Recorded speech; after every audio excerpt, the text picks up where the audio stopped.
Hello, and welcome to today's episode.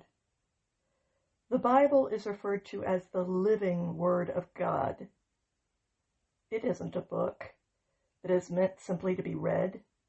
It is a perspective-altering substance that is meant to be ingested and absorbed into you. And when it becomes a part of you, it changes you. And that is exactly what it is meant to do. A psalm is a spiritual song based on a profound, foundational insight that is expressed in the form of music, which is usually played on a harp. This is my own paraphrase of the Psalms. Now, there is an important difference between a paraphrase and a translation, and it is important to understand what that difference is. A translation takes a text word by word, and it finds the most accurate word in another language to convey the meaning of that original word. But sometimes getting the details right can come at the expense of the big picture.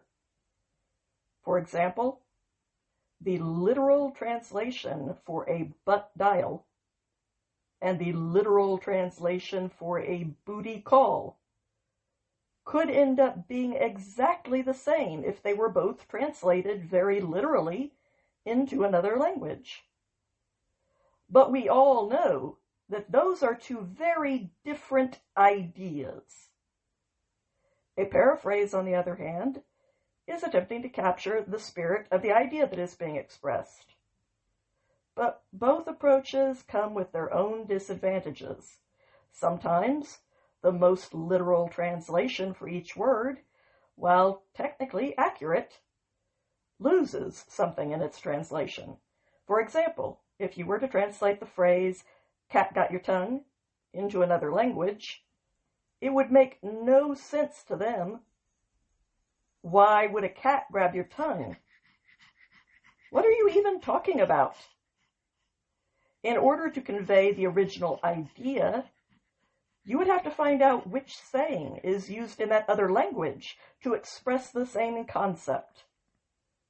But it might not involve a cat, or even any animal at all. So the literal translation would not be a very accurate one. But in a case like the one that I just described, the idea is more important than sticking to a very literal translation that loses all of its intended meaning. However, because paraphrases are an individual's interpretation of the underlying idea, instead of a rigorous academic translation of the word, they are not as objectively accurate as a translation is. A paraphrase is a lot more subjective, and that makes it much more susceptible to interpretations that are way off the mark of the original text's intent. The focus of a translation is on detailed accuracy, and sometimes the broader picture is not conveyed very clearly as a result.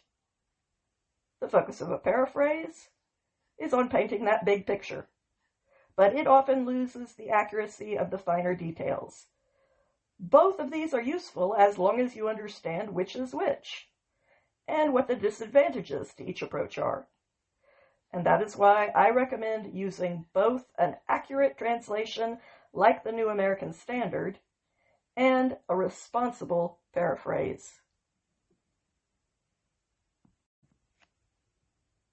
Psalm 31, Part C, verses 19 through 24. How powerful is your integrity and the goodness that you have in store for those who revere you.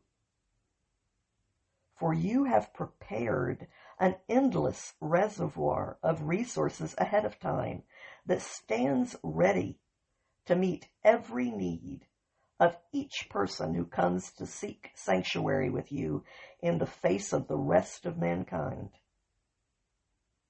You hide those souls inside of the mysteries of your own presence, where you guard them from the plots of people who enjoy conspiring together to create trouble.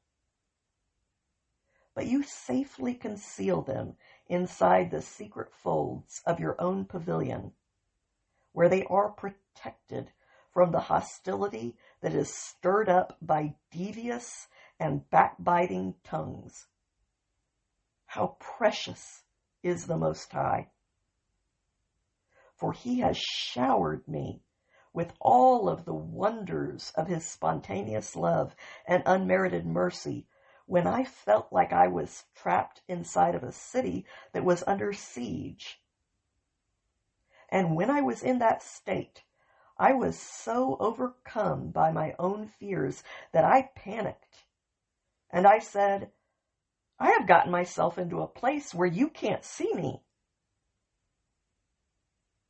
But in actuality, you heard everything, and you reacted to the sound of my plea when I cried out for you to help me. So each person who follows in the footsteps of the Most High should not restrain their love and their passion for him. After all, the Most High preserves and cares for all of the loyal souls who faithfully stay close by his side. But he also repays in full the person who chooses to be guided by his own pride and who bases his actions on the false belief that he is better than the people who follow the rules.